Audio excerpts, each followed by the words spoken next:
Hello friends, இன்றைக்கி டேஸ்டியான vegetable biryani and simple tasty இது எப்படி செய்கிறதுன்னு பார்க்கலாமா? நல்லா குக்கரை அடுப்பில் வச்சு அதில் தேவையான அளவு எண்ணெய் ஊற்றிக்கோங்க. அதில் 2 பெரிய வெங்காயத்தை போட்டு நல்லா ஃப்ரை பண்ணிக்கோங்க. நல்லா ஃப்ரை ஆகி வரும்போது அது கூட 3 தக்காளி அதையும் போட்டு நல்லா ஃப்ரை பண்ணிக்கோங்க.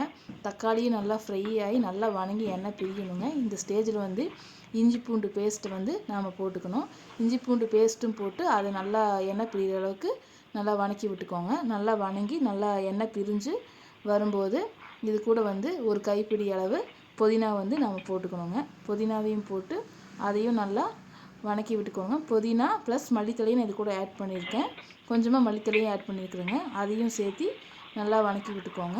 வதக்கி விட்டுக்கப்புறம் இதில் மசாலா என்ன போட போகிறோம் அப்படின்னா ஒன்றுமே இல்லைங்க. வெறும் கம்மியான ஒரே ஒரு ஸ்பூன் சிக்கன் மசாலா பொடி அண்ட் பிரியாணி பவுடர் கொஞ்சம் ஆட் பண்ண போகிறேன். இதில் மிளகாத்தூள் மிளகாய் எதுவுமே போடல.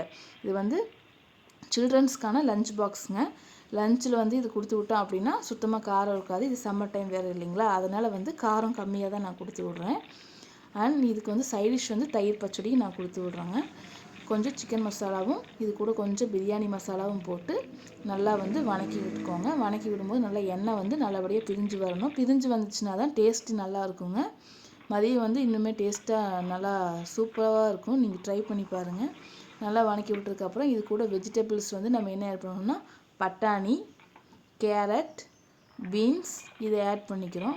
இது கூட சோயா பீன்ஸ் இருக்குதுங்க. எங்கிட்ட 2 விதமான சோயா பீன்ஸ் இருக்குது. பெருசும் சின்னதும் இருக்குது. அதனால் நான் 2 விதமான சோயாவையும் இது கூட கொஞ்சம் கொஞ்சமாக ஆட் பண்ணி ரெண்டும் கொஞ்சம் கொஞ்சங்க, நிறைய இல்லை, கொஞ்சம் கொஞ்சம் ஆட் பண்ணிக்கிறேங்க. அவ்வளோதாங்க. அதையும் போட்டு நல்லா ஃப்ரை பண்ணி விட்டுட்டு 2 டம்ளர் அரிசி நான் ஊற வச்சுருக்கேன். அதுக்காக 2 டம்ளர் தண்ணி, 4 டம்ளர் தண்ணியும் கொஞ்சம் அரிசியும் போட்டு குக்கரை ஒரு விசில் விட்டு ஆஃப் பண்ணிங்கன்னா ரெடி.